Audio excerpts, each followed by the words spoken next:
Welcome back to Demfluenced. Hey, Katina. Hi. What a whirlwind we've had. I know we've had a really exhausting but energizing week. Exhilarating. That's a good would be the word that I would pick. It feels like we're trying to build a movement of new media, liberal voices, and we have ideas about how to do that. One of them is this podcast. The other is the organization we started called Connect Forward, which aims to fund and facilitate a new media ecosystem of liberal voices. How many times have you heard me say that? Oh my gosh. We've been pitching. We've been pitching. And the response has been so overwhelmingly positive. It feels like the train has left the station and we are just like moving. We are on the high speed rail.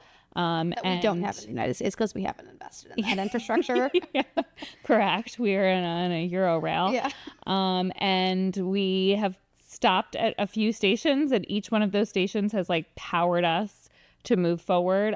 We've had some really exciting conversations with people, and I feel like it was like our meetings this week. So we did DC, New York, and Philadelphia, then back to Chicago, 4 cities, 3 days, racking up those frequent flyer miles. And it felt like this like revolving door of like, and when we talk about an ecosystem, basically we want to, we're very good at fundraising, and we want to raise money to pay influencers and to do micro influencer trainings, to hold events, to do influencer campaigns, and to do donor matchmaking, like frickin' Ben Shapiro, who just gets paid to be a shithead.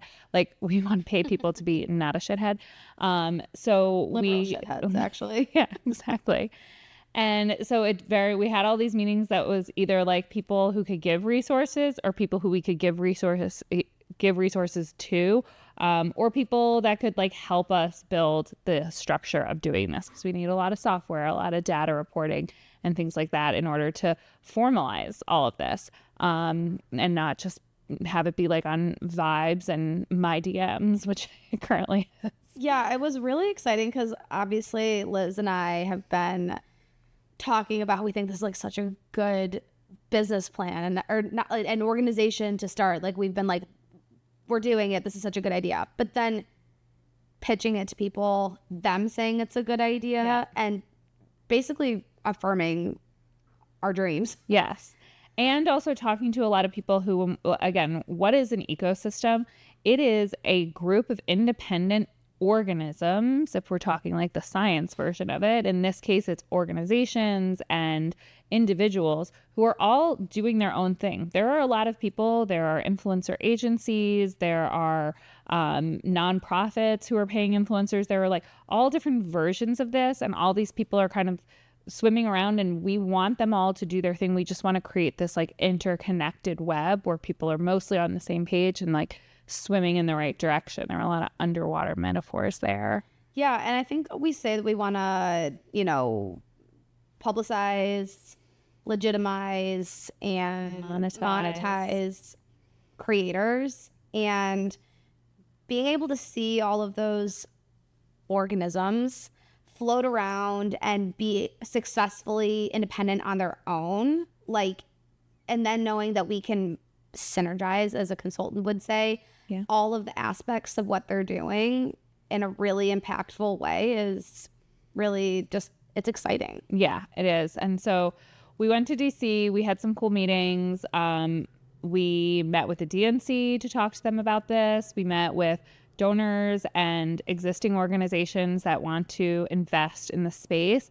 One of our meetings, we roll up, we're running from ones before, and we roll up, and it is it's across from the St. Regis in DC, and it is former Black Lives Matter Plaza.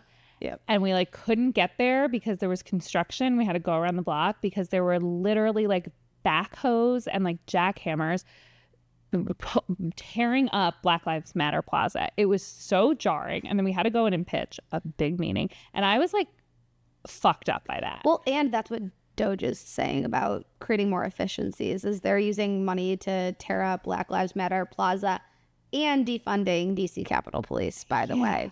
Yeah. And also I think when I saw it on the internet, I thought they were going to like paint over it. No, they were like pulling They're up jackhammering concrete. it. Yes. Yeah. And so we got there, and where the restaurant was where it says Black Lives, and then down the street they were like jackhammering matter. And I was just like, if that's not a fucking metaphor for the way our country views Black lives right now, like jackhammering up matter. I actually can't even imagine having to walk by that or see that like in person or even online as a person of color. It is just like the biggest fucking fuck you. Anyone that says that this administration is not racist, then why would they be doing that? Like, what skin off their nose is it to just keep it? Right. Like, so you're racist? Yeah. I mean, it's like they say the quiet part out loud. And we don't need to get into like the specifics of the argument of all lives matter. I know our whole thing is we want to equip you for an argument with your MAGA uncle. If your MAGA uncle says that, I think he's too far gone. Yeah, we should help you there. We can't help you there. But yeah, DC was really productive. We went up to New York City. We had a great Connect Forward event in a beautiful home of a friend of ours. We pretended that it was hard. So pretty. It was so pretty. So aspirational. It's a pool.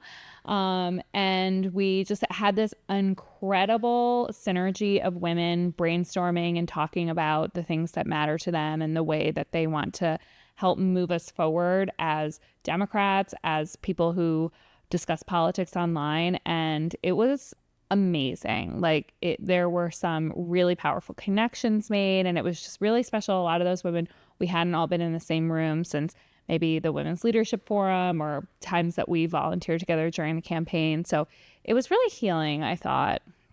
Yeah, it was nice because it felt like everyone could be themselves and really give their raw, unfiltered ideas. Yeah. And there were some really good ones. There was a lot of, we did like if you had a magic wand and change one thing about the Democratic Party, what would it be? There were some good answers. Yeah, there were so many good answers. I mean, we had like 30 people there. So I was at the end. So by the time it was like my magic wand, I was like, you guys have fixed it all already.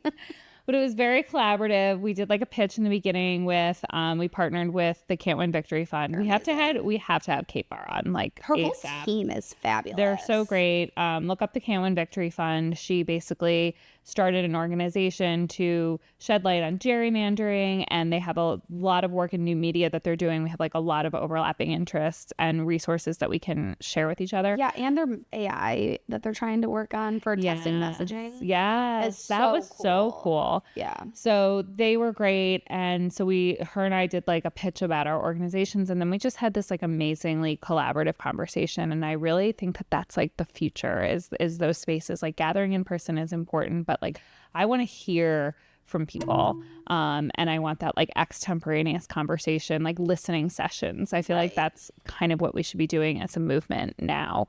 Then we went to a panel at DVF, which was cool. And then we had like a fun influencer dinner with all of our parasocial relationships. Actually, our last 3 guests were we had Mara, Emily, and Ashley sitting at our table.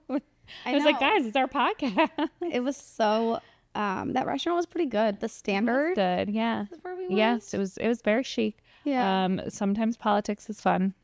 It has to be fun. We have to make it fun, guys. Politics is fun. Join us. Yeah, we have to make it like somewhat cool and aspirational. Yeah. And our beautiful event it was so aspirational. At that incredible apartment was yeah. And I just think it's like, to have people of like that caliber want to help with this makes me feel very excited.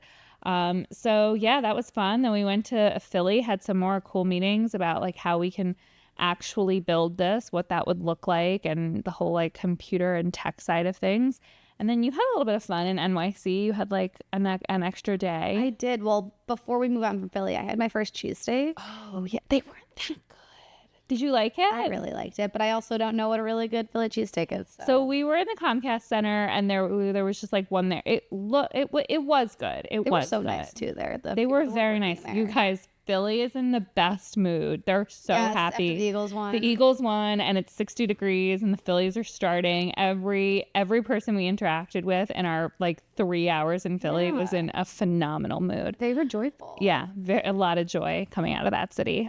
We should go back there and soak it up. And it's where you went to college. It is. I'm a Villanova grad, so that's my city. A lot of fun nostalgia there. Yeah, and then I went back to New York. I went to this like UN women's leadership like event, and it was really very fun. Met some cool women that are from all over the world. This really nice Italian woman, cool, who's like been pioneering women's rights in Italy. It was like amazing, very awesome. Yeah, and then It's giving me a lot of hope. I say over and over, I know this has been a tough week, especially for Democrats, but I've never been more hopeful about the Democratic Party. I think that there are some people who are stuck in kind of the old ways of doing things vis-a-vis organizing or conferences or elected officials voting a certain way. But the rest of the planet has gotten that there was a seismic shift that happened on November 7th, and now it's time to do everything differently. I think donors are getting that. Obviously, influencers are getting that. And I do say there's like a lot of anger when people aren't changing fast enough. And I totally get that. And I think it's actually a powerful tool to move people into this. New media is here. It is the way that politics are going to be talked about and driven forward. And it's like, get on the high-speed train or get off. Or get out of the way. I'm going to get hit by the train. Don't do that. There is reality and then how it plays online. And that's it. And that's all we need to be talking about, investing in, etc. Now, we can have online creators message it within their community and gather people in real life. That was a great point. Charlotte Clymer came to our pre-event and she is really passionate about that. And I 100% agree. But it originates, how are all those people going to gather? They're going to follow someone online first. And then they're going to say, we're having a dinner in this church basement. We're going to talk about the fact that we don't have Social Security checks anymore, or the fact that our Medicaid is getting cut, or the fact that there was another school shooting and there'll never be meaningful gun violence prevention legislation passed in the next 4 years. So I think we need those touch points of reality, but the organizing for it is going to start online. So the future is here. We've got a great guest today. So let's get into it. Let's Demfluence. So guys, we have been overwhelmed by the positive response that we've received from Demfluenced, and we are just so not surprised, but pleasantly surprised by how many people want to talk about Demfluencing. And we really realize both the dedication, but also the limitations of our audience. In some ways, in many ways, we are preaching to the converted. This is kind of a self-selecting audience. And one of the goals of Demfluenced and also of our organization Connect Forward is to figure out how to get outside this echo chamber of, like, to put it bluntly, white college-educated women who voted for Kamala Harris. Like, we know those people, we've got them, and we've got them convinced that they need to do more, but we need to start looking outside of that if we're going to persuade people to vote differently in 26 and 28. And the people that can do that are lifestyle influencers, people who let their values be known on their social media platforms, but the bulk of their content is about books or beauty or parenting or of just living life as a liberal, to quote Kate Compton Barr. And those influencers are able to attract a much broader audience. So, you come for the beauty and you stay for the politics. And maybe you don't even realize that you're being messaged to or persuaded or being talked to about something that's political. And that is very key. And the person who I believe on the internet does this the very, very best is Ashley Spivey. She is a former Bachelor contestant. She's a social media personality. She's an outspoken advocate for women's rights. She appeared on The Bachelor in season 15, and since that time, she built a huge online presence of very, very loyal fans who have very intimately deep parasocial relationships with her, including myself.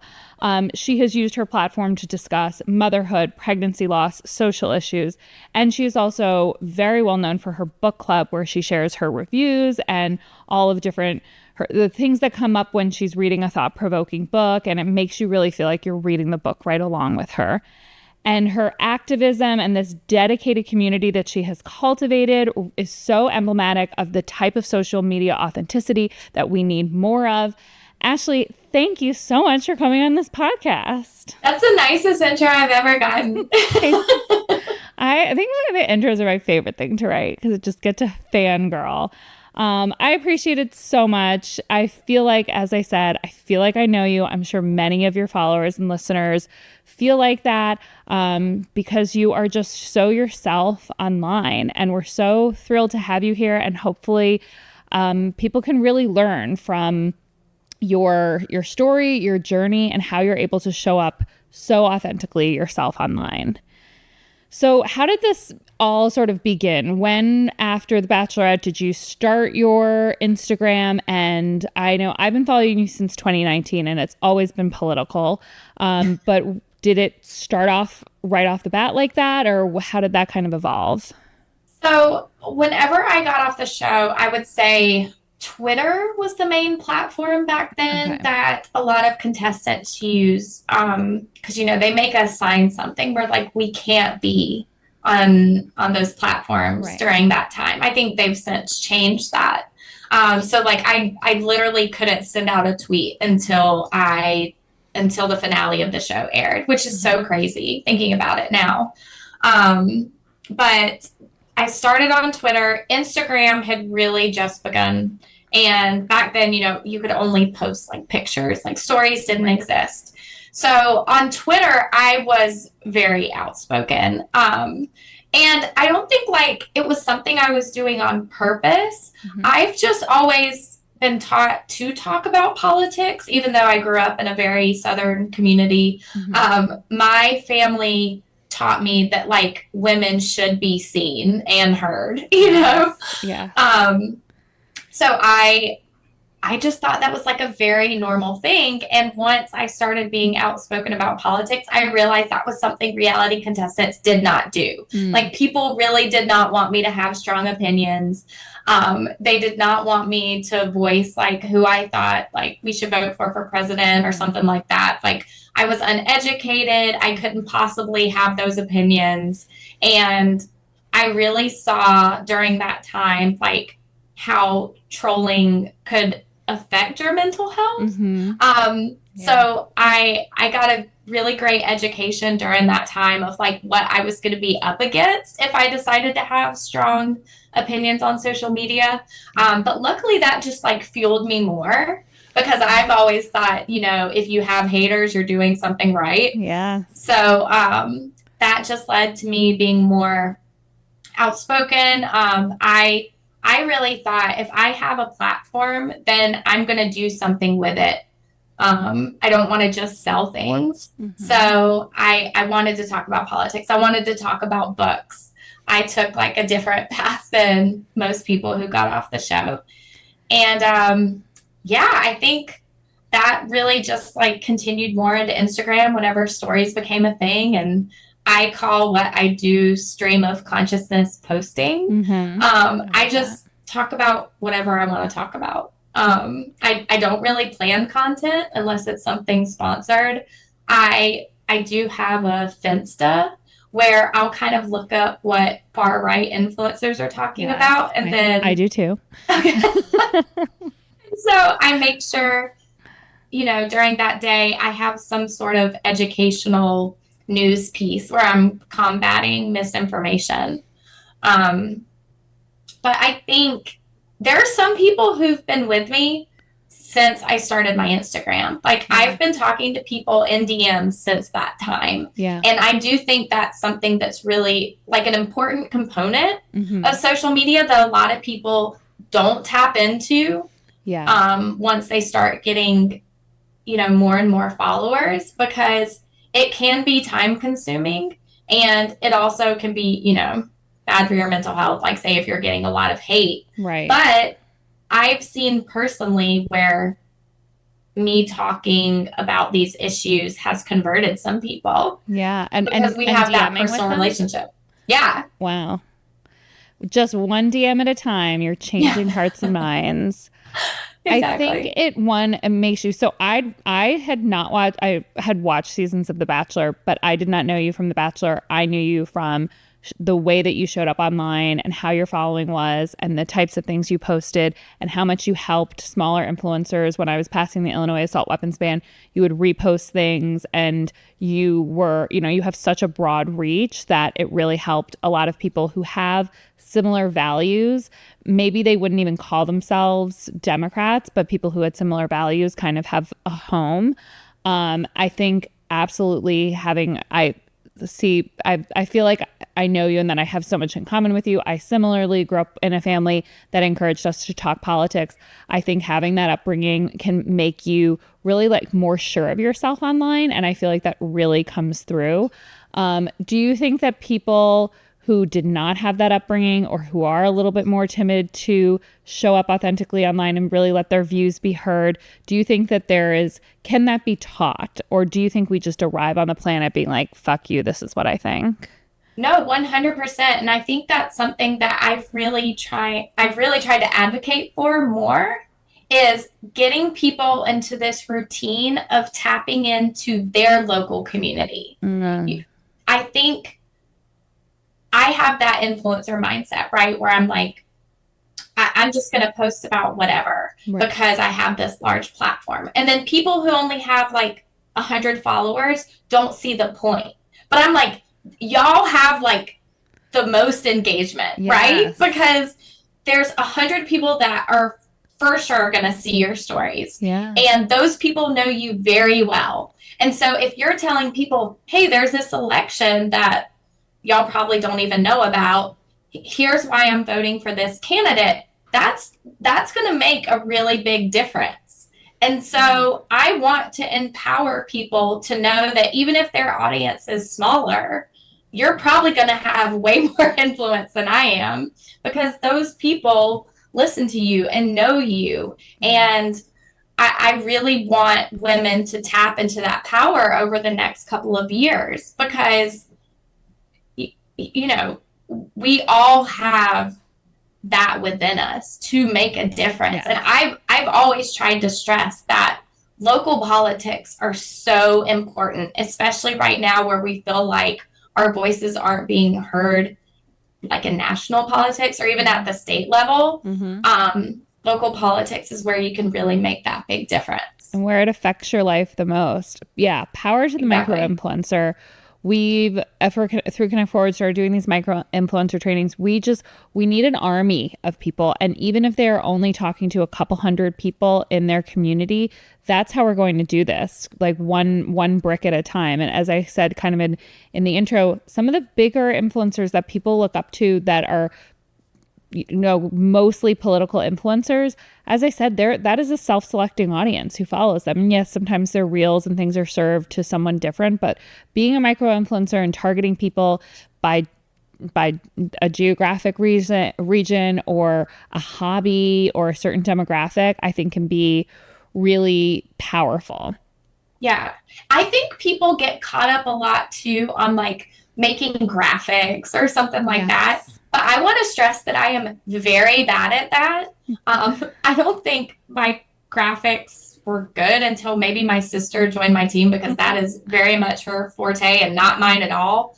And I don't think that matters at all when you're trying to get your point across. Like that only matters if you want other people to share it, right? Yeah.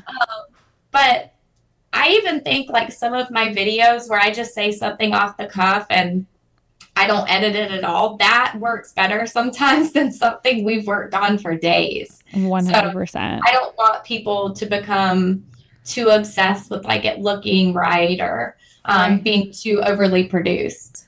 I think it resonates more with people. It really feels like a FaceTime, and that's why I feel like your stream of consciousness stories are so impactful and make people feel like they know you so well, and that you then engage with them in your DMs. But it's like, okay, I'm watching this person do a stream of consciousness and talk, and it feels like they're talking to me and we're FaceTiming. And then I write them a message and they respond. And then there is something about, and this was kind of a later thing, but I feel like it flows very into this kind of thing that we're thinking about right now, is the concept of a parasocial relationship. And as I and Katina have been trying to explain to the political establishment what the internet is, it's been I'm tired. It's only been a couple weeks.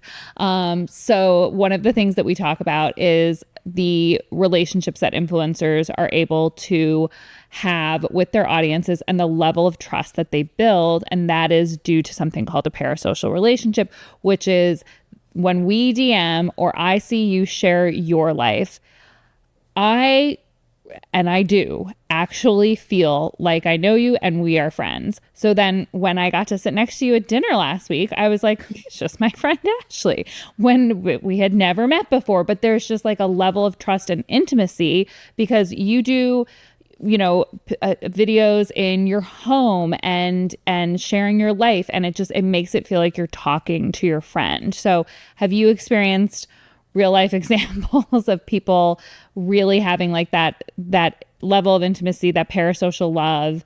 And I guess that can also then become parasocial hate, but just that intense feeling like they know you and are kind of entitled to like a piece of your life, sort of.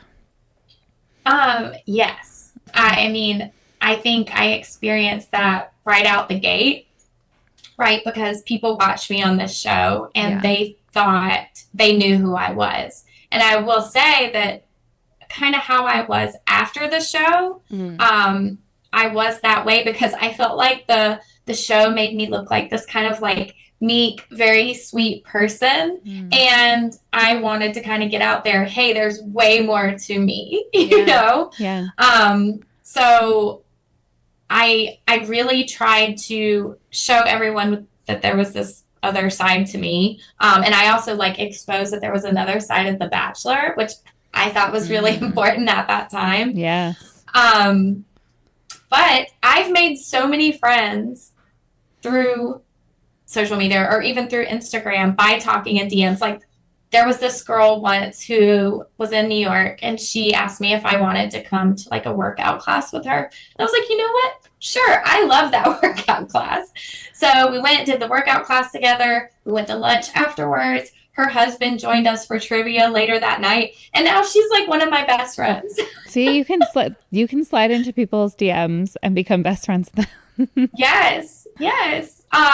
And then I like to say like I'm a collector of all the like best and smartest people. So I've even made so many friends with people that like I had a parasocial relationship with. Yeah. Like do you know who Laurel Bristow is? Yeah. King Gutter Baby? Yeah. She kept me sane during the pandemic. And so I would send her DMs, later text her. Yeah. She came to Penny's first birthday. Oh my gosh. So I don't think it's as weird as maybe some other people do, just because I see what good can come of it. Of course, the inverse is true, and I've definitely had my fair share of haters as well. But I feel like in this situation, the good outweighs the bad.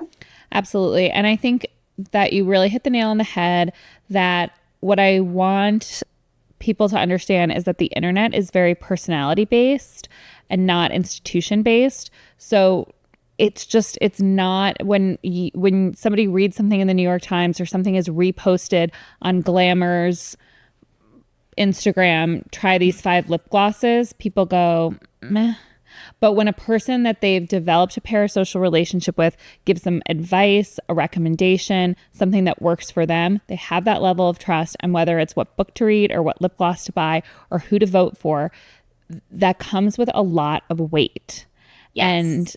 And there are some influencers who take that level of responsibility and do all the right things with it, like you. And there are some who don't use their platform enough, in my opinion. And I think there was a time, one of our earlier DMs, you had posted something about influencers who talk about politics. And I was reading back through our DM history today, and I said something like, I don't follow influencers anymore who won't. Like I seek out lifestyle, beauty, reading, motherhood. I love your recipes, cooking influence. Ashley does it all, guys.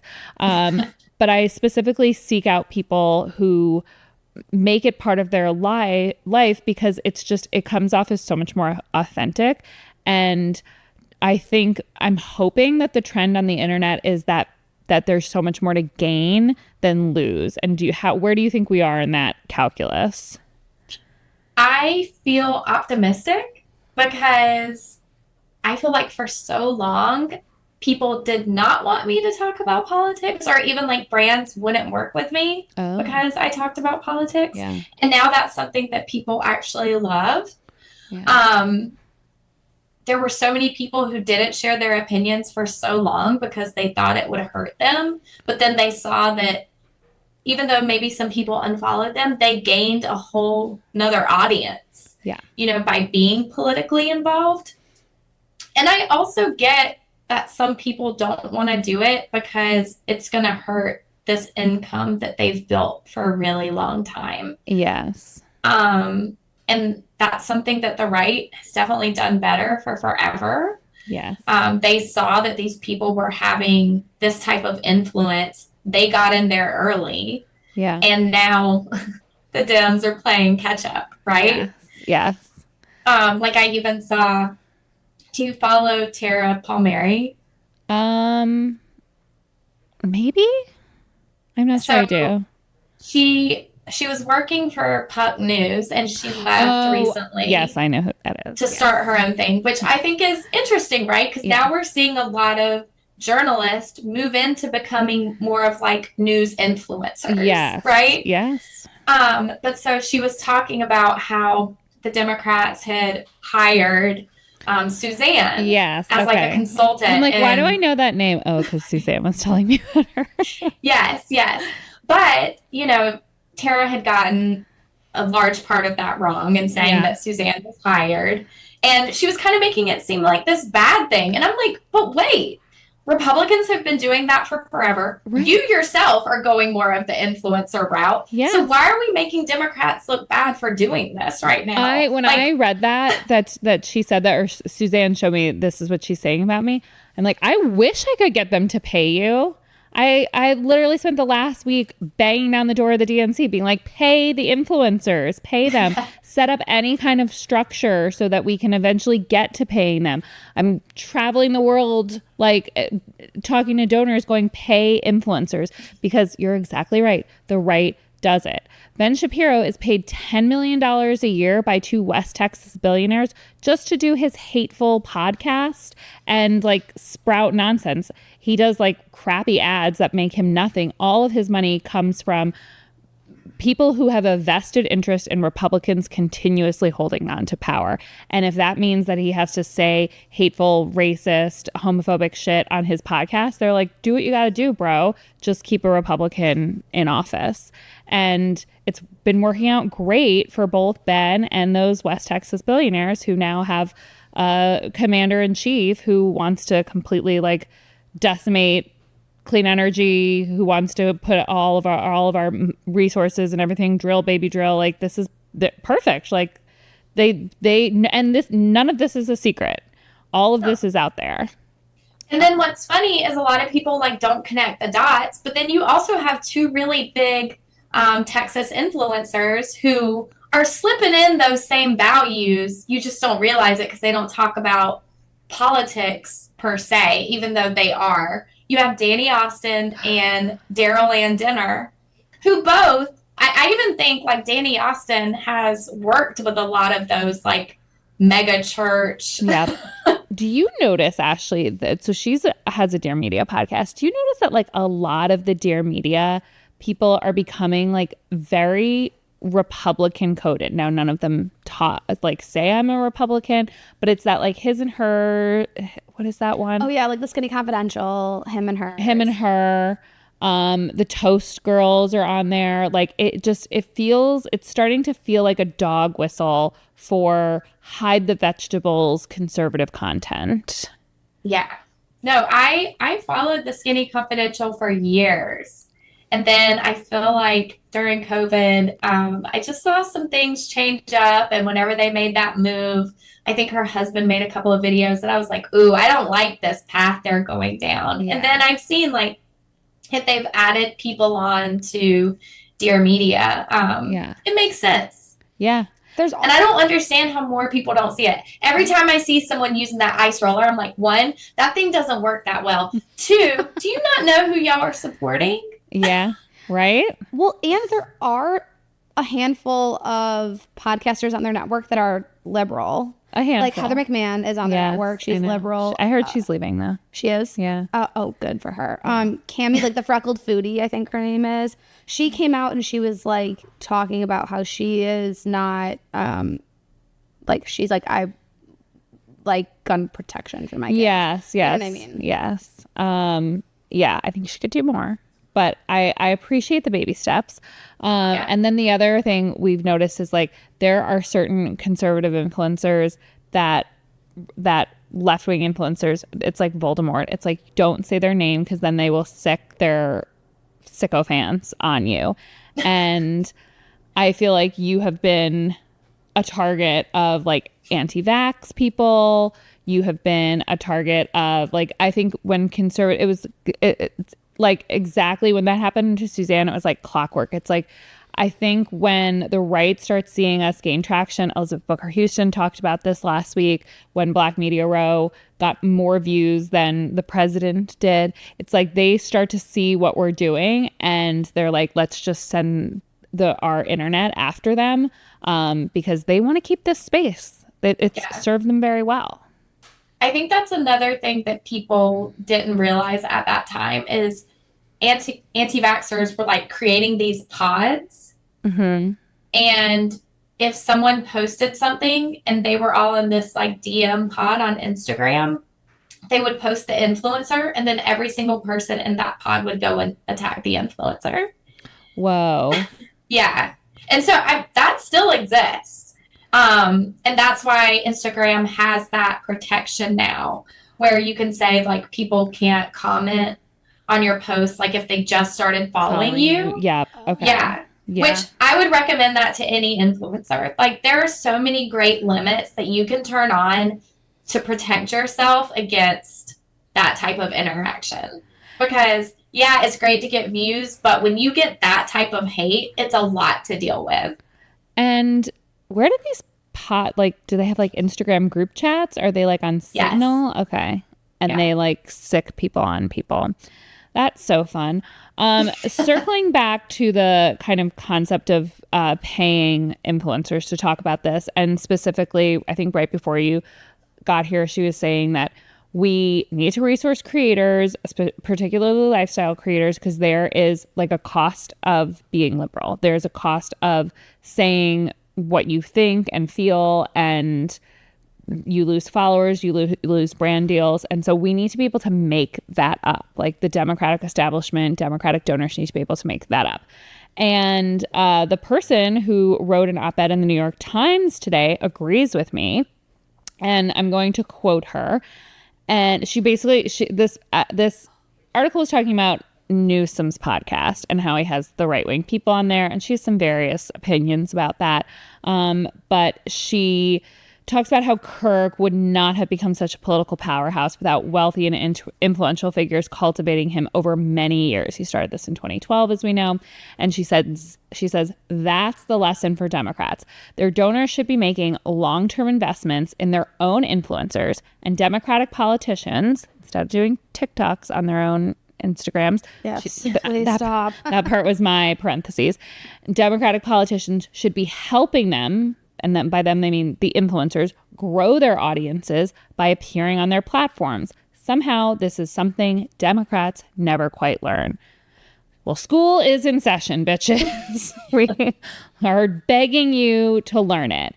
And so I know you've had some experience with things like Urban Legend, or maybe some campaigns and things offering to have you make content. Like, how has that tiny toe in the water gone so far of being a liberal creator and having people want to support you in that?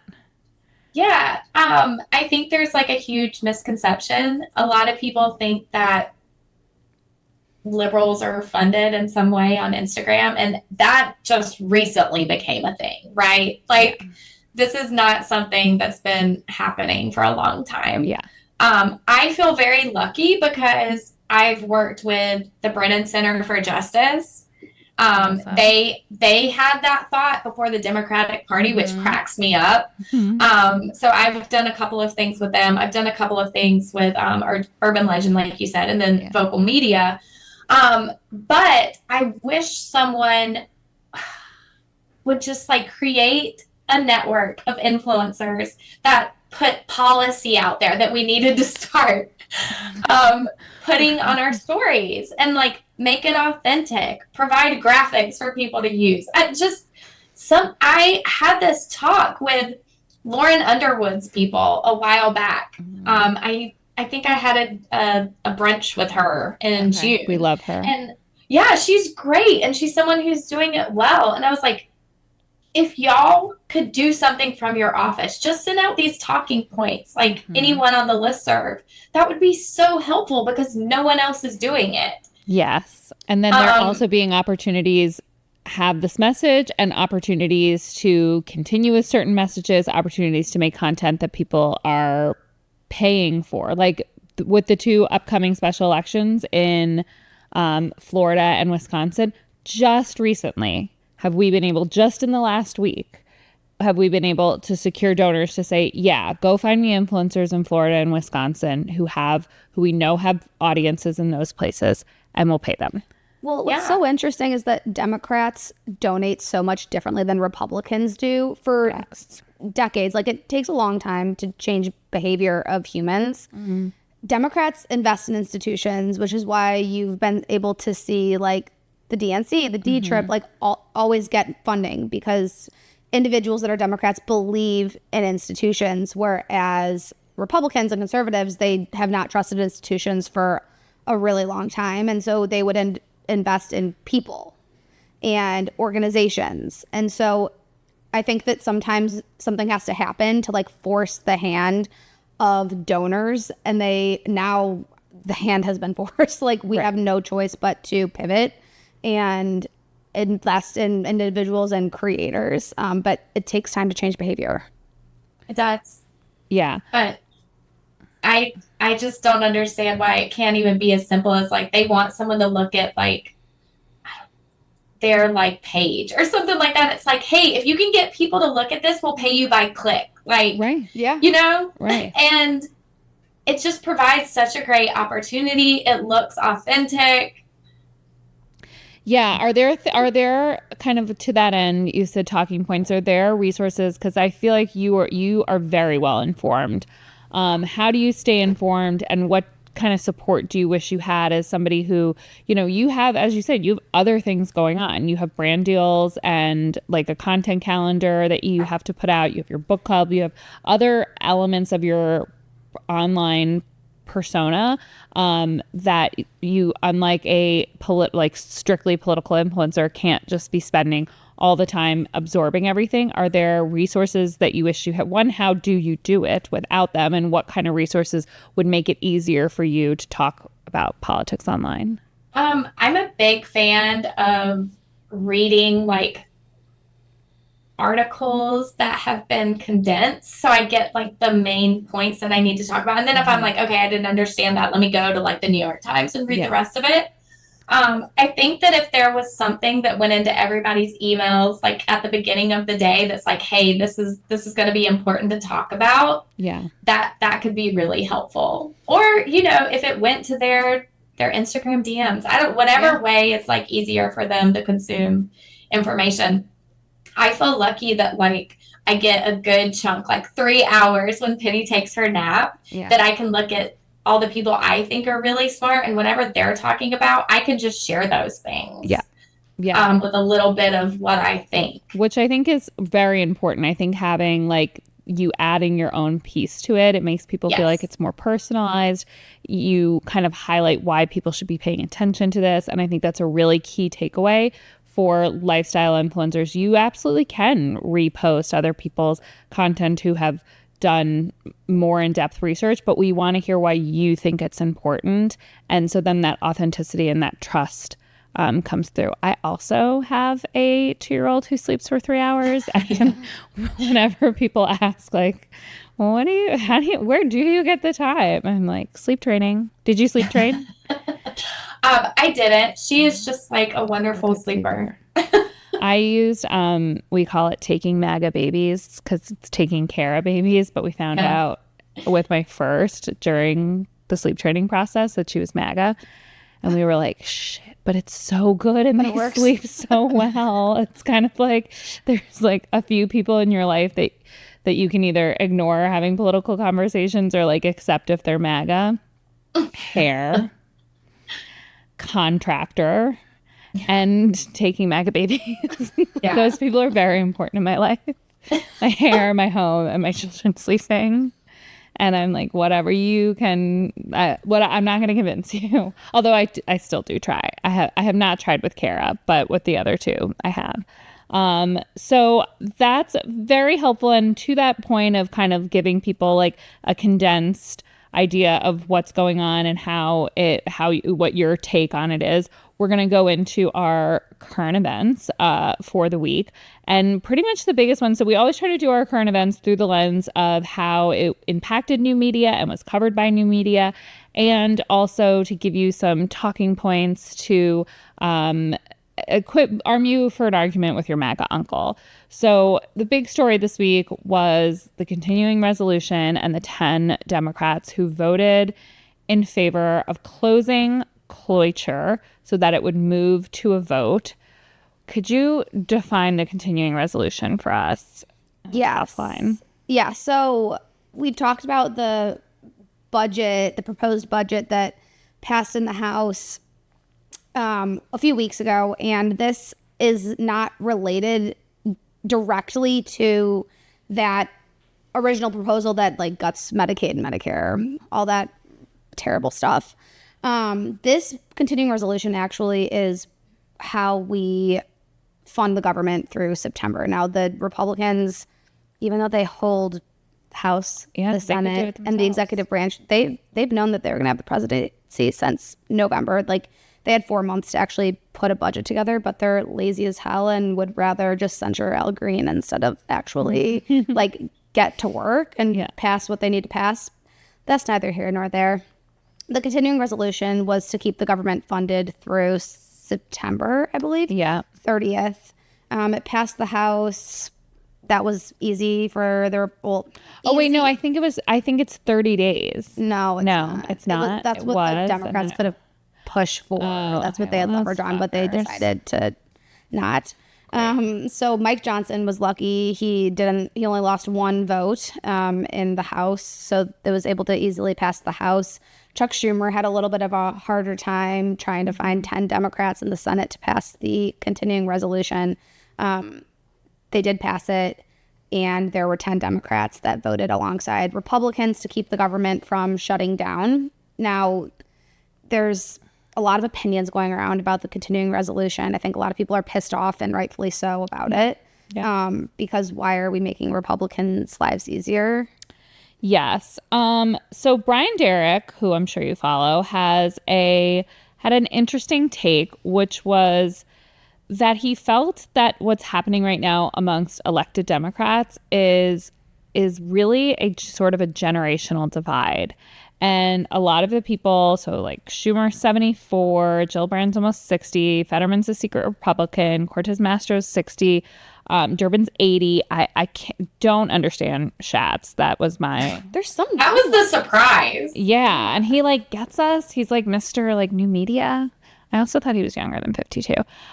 So what are your thoughts for 52? Yeah, right? Doesn't he? I thought he was like in his 30s. What are your thoughts on why we're seeing such a fracture in the Democratic Party right now? Why we're seeing some people think they're like helping the Republicans? What do you think is going on in the brains of our elected officials? Well, I think ultimately that's what we need to look at when we're talking about Chuck Schumer, because no matter if you agree with his decision or not, he did not lead through this. right? He did not get everyone behind what he wanted to do. And that right there shows that he's not doing his job very well. Because if he would have explained why he was going to do this, a couple of days ago, maybe he would have had time to like get everyone behind him. But he didn't. And he also didn't get any concessions, right? Like it just doesn't seem like he had a plan in mind. He just he's in a safe district, right? Or he's in a safe state. Yeah. It seems like the way those 10 voted is because either they're leaving or they know they're safe. And that doesn't feel great. That doesn't feel like someone is fighting for you. No, It actually seems like those 10 senators are not willing to fight at all. Right. Exactly. Like they would rather just pass it because it's easier for them. And I think we all need to remember that when primaries happen.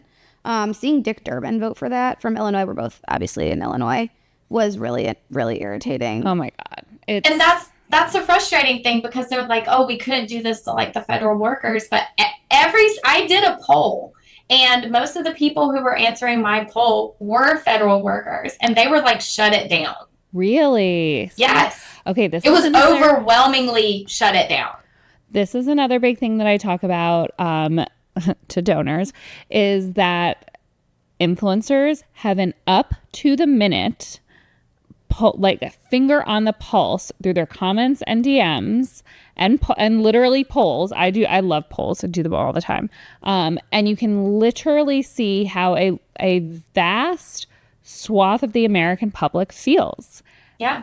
And focus groups, like it is. It's like running a so long for people to run focus groups. Yeah. But not online. Yes. And like research is so interesting. We met with a lot of research and data people in the last several weeks. And it's just like really interesting to take me back to my like communication degree days, the qualitative and quantitative methods that they use to gather data and the things that it has to be more up to the minute. Like we were meeting with someone and they were like, yeah, we're going to start asking questions they do like kind of like deep canvassing stuff. We're going to start asking questions about Elon to kind of figure out. We're like, start? Like, why are you asking questions? Elon bought the election in November. That video about that they projected on the Tesla buildings. Yeah. Like that, like people have been hating him and having strong opinions, both Republicans and Democrats, about him since November. And I mean, like, how are we just doing that now? Whereas the type of research that we're able to conduct is just head and shoulders, like up to the minute. And we know what to ask and we know how to like get people's finger on the pulse. And I agree. Shut it down. Yeah. Well, and that's the crazy thing, right? Like I had that poll up for a day. That's 20,000 respondents. Like what? Why? I feel like why haven't pollsters tapped into that more? I know. I was just going to say, if elected officials want to use their social media for good, throw a poll on your story. Yeah. Yes. Like, don't make a TikTok. Stop that. Put a poll on your story and say, do you want me to vote on the CR? Yes or no? And there's your answer. Right. Yeah. It's, yeah. So we saw, I would say the internet was very, very mad about, and particularly at Schumer. There were a lot of unkind memes. I was trying to understand like the other side of it. Like I was doing a lot of reading, trying to understand why Chuck Schumer decided to vote for the continuing resolution. And they were just saying that basically the continuing resolution, like what's the exit? Like how do we get out of it? What's the end game? Does Trump and Musk get more destructive because of continuing resolution? And it all just felt like these fluffy, like, well, maybe something will happen. Yeah. Like they don't have a plan. I think that's what we're all frustrated with. Like the Republicans, they have a plan. They had a plan when Obama won. They had a plan. They kept adjusting the plan. They had a plan to win in 2016. They had a plan to he came really close to getting reelected in the middle of like the worst economic crisis, global health crisis in history. He came dangerously close to getting reelected. Like, they have had a plan, and I think, and we see it on the internet, people are frustrated with the lack of plan. And I know we have to stop talking shit about Democrats, but they made it hard this week. Yeah, and no, this time was hard. And when your bestie Nancy Pelosi is like telling people to go against you, like, that doesn't inspire confidence in me. Yeah, they seem very fractured. Like, I want them to you guys present a united front, and then we'll take care of that on the internet as well. The other crazy thing that the internet loves this week was the car commercial on the south lawn of the White House. Come on down. DC. When that was happening? Yes, that was when we were there. Like, we were driving past the White House, and I was like, I wonder what they're doing in there. Meanwhile, there was a Tesla Cybertruck in the driveway. Tesla car commercial. That was bizarre. Any thoughts on that, or any thoughts on the way the internet covered? Well, I love that they were doing that, like, in response to Jack doing some puts on Tesla. Oh. Jack Schlossberg? Yeah. Wait, I didn't know this. Yes, and it went down dramatically. Oh, was this his whole thing of, like, they're going to call Elon's loan? Yeah. Yes. Okay. So, as our resident finance girly, can you explain what calling a loan means? Yes. So a lot of wealthy people, it's actually like a really good pro tip if you have a stock portfolio too. This is not financial advice. You can open what's called a margin account, where you're able to use your existing stocks, assets as collateral to then buy more stock. That should be illegal. Yeah, it's like using debt to, like, buy a house, but you're using debt to buy stocks. Wow. Anyways, house apart. A lot of really wealthy people use this to run cash flow on their lives, because a lot of stuff is illiquid, or they want their money to grow. And so Elon Musk has been using margin to basically fund his life and the Trump Vance campaign for years. And it only works as well as the value of your portfolio is high. So as Tesla stock goes down, because we know that Tesla is a majority of what Musk's wealth is tied up in, as the value of that stock goes down, the amount of margin that he's able to have outstanding also goes down. Now, I looked earlier, and it looks like Tesla stock is at around $250 a share.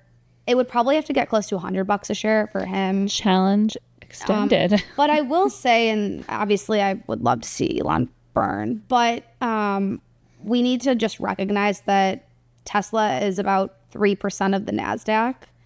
Like, the market cap of Tesla is about 3% of the entire NASDAQ. So this won't happen in a vacuum. So if Tesla stock goes down to $100, it's likely that the market will follow.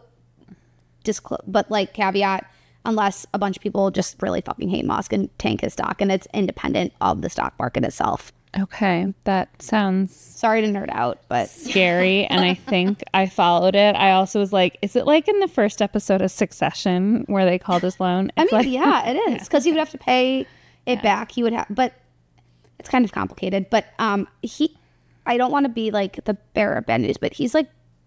It's going to be more than a margin call for him to get taken down.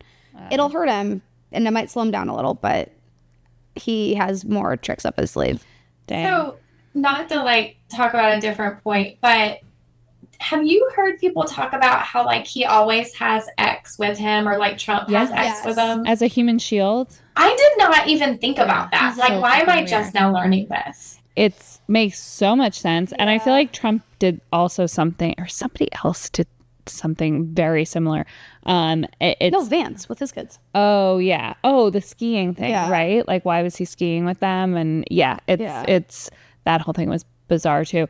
Yeah, I forget did we talk about this on the pod when Vance went skiing in Sugarbush, which is like the most liberal town ever. He could have gone a million different places, and they were like, no, he went there so that he would get yelled at, and then conservative talk radio could be like, guy can't even go skiing, these crazy libs. Yeah, there is a lot of, they know how to play the narrative. And I think one X makes him look less scary and like it kind of, he's a family man. He's a family man. He's got this, but it sounds like his kink is getting embarrassed. Which one, Trump or Musk? No, JD Vance. Oh yeah. That like boo party he got at the Kennedy Center was amazing. Yeah, I saw that. That was good too. Yeah, there's also sections of the internet that say that Melania is Trump's dom and she's his sub. And I totally believe that.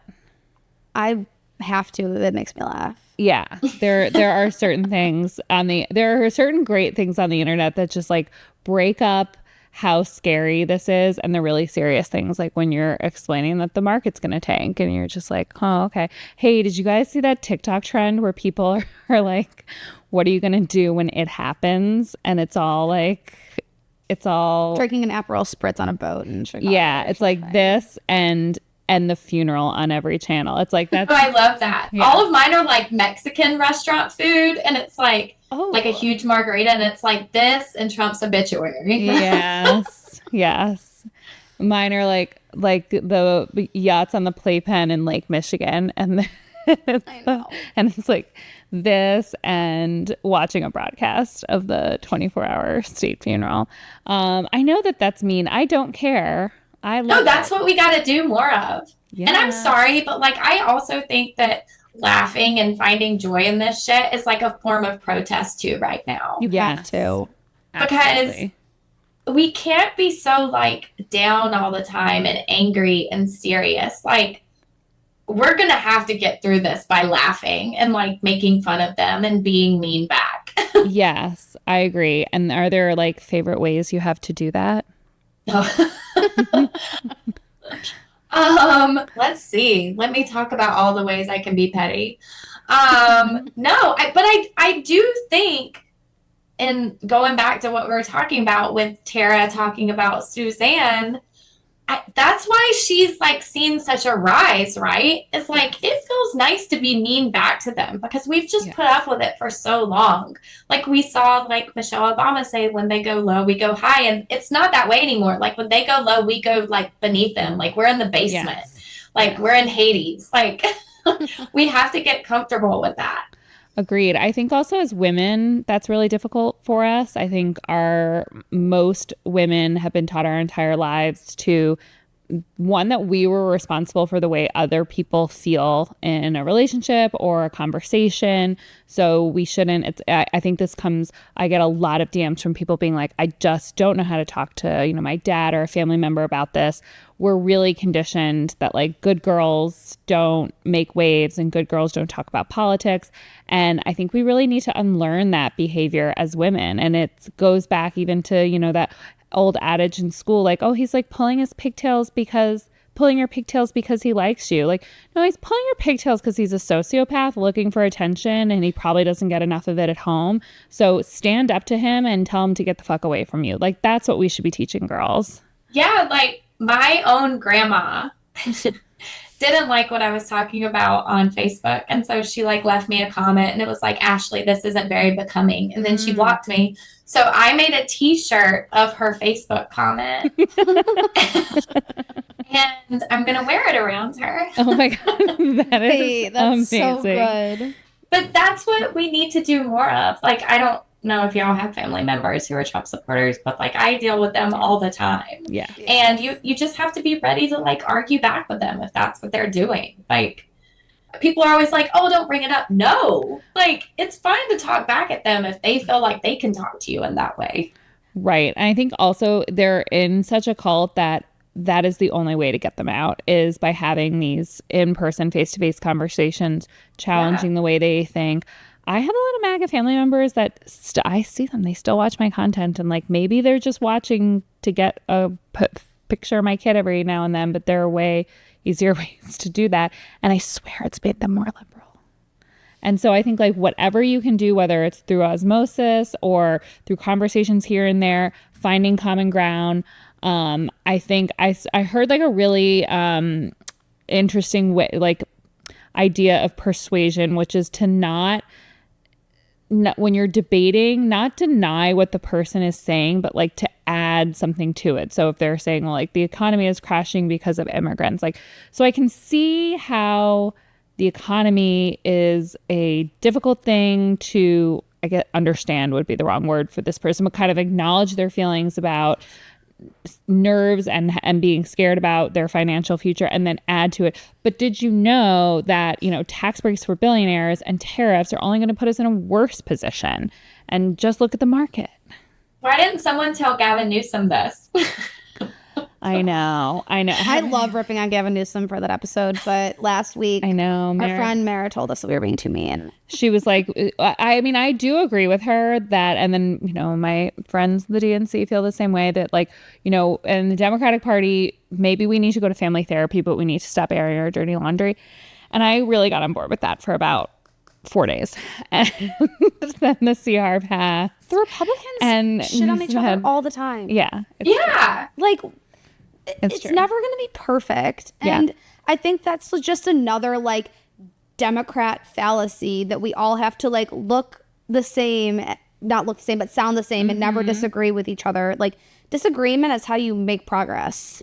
Yes. In my opinion. And I think that needs to stop. And also clearly what the Democrats are doing right now, it's the way they're governing and the way they're acting. It's not broadening our coalition. It's not convincing new voters to change their affiliation. It's losing voters. It's hemorrhaging voters. So like, yes, we need better messaging and we are here to do that in all of the ways. But like, guys, you got to give us something to work with. Yeah. And they want to be more open with everyone as they're making like decisions. I feel like for this continuing resolution, we were in the dark for 48 hours until we weren't. Yeah. And how do we phrase the messaging? How do we talk about messaging? How do we talk to our followers about the message if we have no idea what they're thinking behind closed doors? Yeah. Or explaining why they voted that way. There has not been a lot of forthcoming information. Right. I've been a Chris Murphy stan for forever because I think he's been doing this for a very long time and doing it very well. So I wish more people would get on board with doing it the Chris Murphy way. Yes. Or like AOC is great at that. Yes. But also, I want to say, my sister and I just started this podcast called Sis Let's Talk. And we've been trying to reach out to people within politics or just people who are great communicators online to see how they're getting those messages across so that other people can learn from that. And so for every like time I'm shit talking a Dem, I also try to like raise the profile of one that I think more people aren't like paying attention to. I love that. Like we just talked to Rep Camlogger Dove, who is fantastic. And for whatever reason, no one is watching her content. Yeah. So I hope more people pay attention to her messaging genius. Because it's like we don't have to love everyone and be this like monolith, but you're absolutely right. I maybe we do like a 1-on-1 for every time we're talking shit. We make sure and that episode just premiered, right? Or is it next week? It's gonna premiere next week. Okay. That's so great. I do the same thing when I get Chick-fil-A. I make a donation to Planned Parenthood in kind. It's like offsetting your carbon footprint. Yes. Yeah, I love that. And I will also just say this with being critical of Democrats.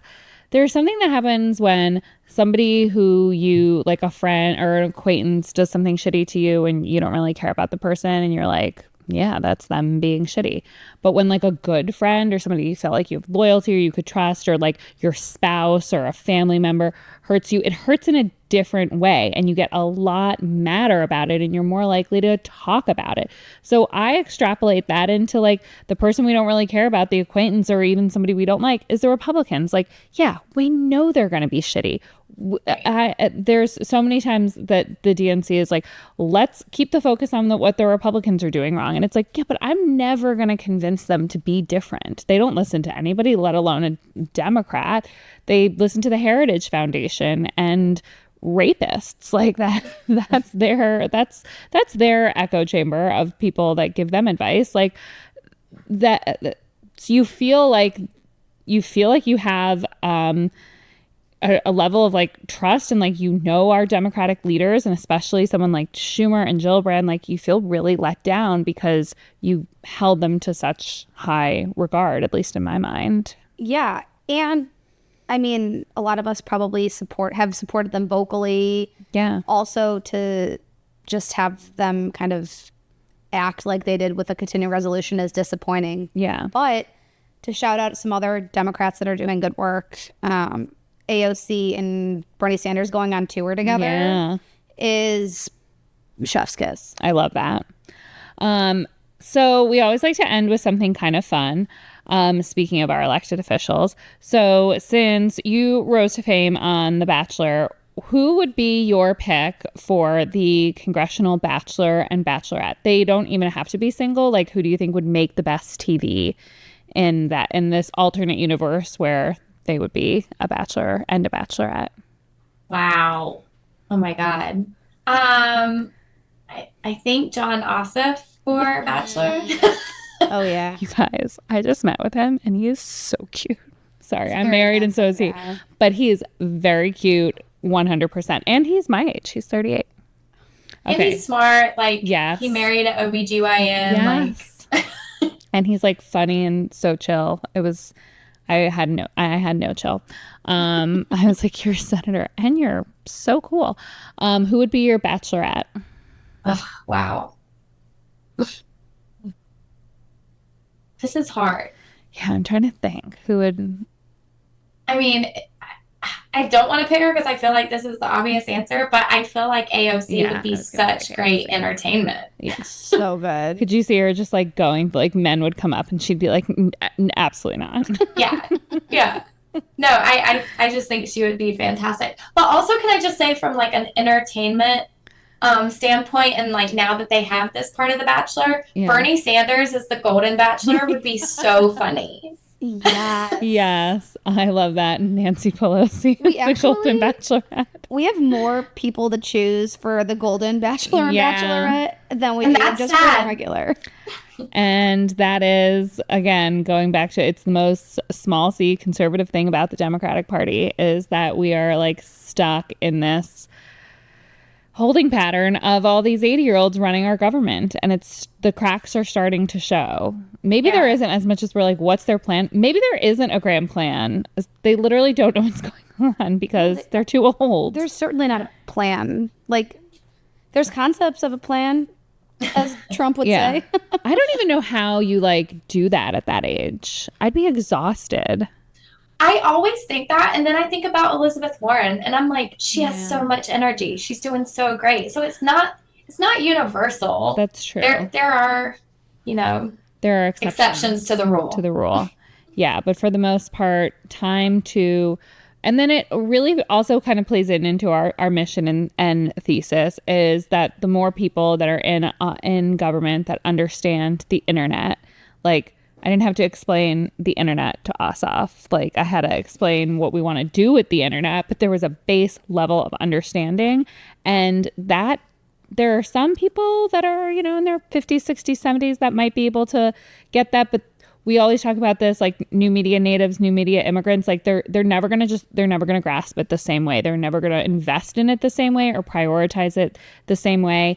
And they're like it or not, there are a number of rising stars in the Republican Party that are under the age of 45, and they are driving this persuasion online, and they're really successful at it. So we need to follow suit.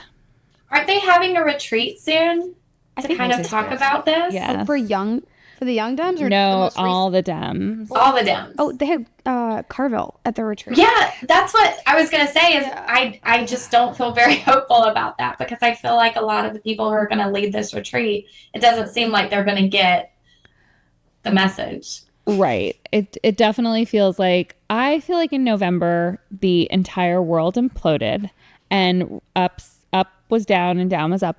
And we need to start reacting that way. We need to stop having political events and retreats and conferences as if it's 2024 or as if it's 2012. Oh, and book tours.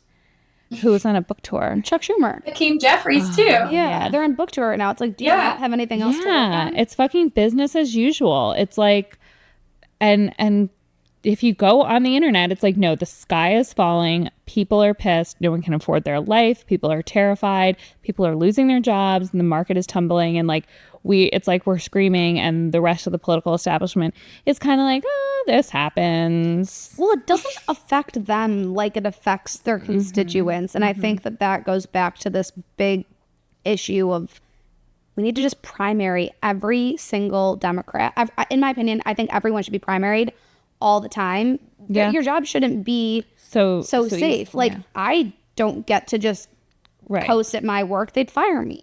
Right. And the reason why that doesn't happen is because they're all a war chest of money. And one of the reasons we should repeal Citizens United. Thank you for coming to my TED Talk. I always say my Real Housewives tagline would be, I'm in political fundraising.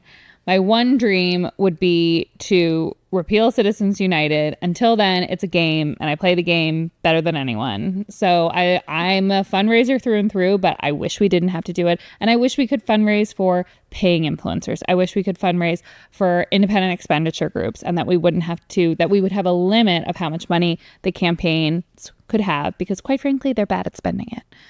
They don't need all that money. Great. So I could talk to you for literally hours. Thank you so much for being so candid. Thank you so much for using your platform for good. I'm so inspired by you. And as I said, I feel really connected to you and everything that you've gone through in your life and how you've stayed so resilient. We actually were pregnant together, both when you were pregnant with CJ and with Penny. We were pregnant at the same time, and I felt like we were like going through that together, and you just provided like so much. It was like having a friend who was pregnant, and you like knew what to eat and what to get and what to buy. And I'm so in awe of everything that you've done and overcome. And I think that a lot of people, after going through pregnancy loss and having anti-vaxxers, sicked on them, whatever the past tense of that is, would just say like, I'm not doing this anymore. I'm just going to like live my life, and you have a wonderful husband and a beautiful daughter, and just would go back to selling under eye gels because you know that you have the audience to do that. So is there like something that drives you forward and makes you like do this despite all of that? I think it goes back to what I said, like at the beginning. Like, I think when I realized like a lot of people were coming at me, or I had these haters, I had to be doing something right. And for all those people that were awful, like, I do see great things happen all the time through my platform. Yeah. Whether it's like getting bone marrow donors to like people who need it to like save their lives, or even just watching someone who's like donated their blood like 47 times or something crazy. I feel like I can do more good being here, kind of sacrificing myself to the trolls sometimes if I can make like that little bit of a difference.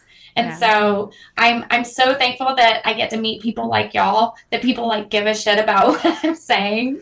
And hopefully I'll get to do it for a little bit longer. Yeah. And I think the ripple effect that you have, like, you might not ever know or like fully realize. I think it really inspires so many people to do this, inspires them to show up authentically. And as you said, like, give of yourself. I'm not a religious person, but it's like very Judeo-Christian ethics, in service of others. It really is. You're like a modern day. I know a lot of people on the internet are like formerly very religious, like church girlies, camp girlies. And so I think that it's nice to see that turn into like an adult version of being able to give of yourself and make you feel like you're doing something that's making the world a better place without all that pesky organized religion. I tell people that all the time. Like, I'm an atheist. I have a very strong moral compass. It didn't have to come from the church. And so y'all want to join us on the dark side. I go to the church of Ashley Spivey. We meet every Sunday for book club. Well, thank you so much for being here. Where can we follow you and follow your new podcast? Okay, so on Instagram at Ashley Spivey. And then I have a Substack with my sister, which is Sister. And then our new podcast will just be through that platform, and it's called Sis Let's Talk. Amazing. So, yeah. And we have to have Allie on because I love her so much. So she's got to be a future guest. Yeah, she would love that. Yeah, she's the best. Everyone follow her as well at Alexis Spivey. So, well, I hope the next time we're in New York, we can hang out again and enjoy your St. Patrick's Day weekend. And thank you so much for joining us. No, thank you for having me. And I hope this is just like the start of some relationship where we just get more influencers involved. Like Allie and I have been talking about that. So we're down. Yes, I love that. We will take you up on that. Yeah, come join the and people like will follow you anywhere. I've seen it. The like Ashley converts. Do we have a name for like the Spivey? You know how like all the, you know how like podcasts, yeah, like the Swifties or like Kylie Kelsey, she's like naming hers like the Kai League. I'll come up with a name for your following. Yeah. Workshop it. Yeah. Thank you so much, Ashley. Thanks, Ashley. Thank y'all. Bye. Bye.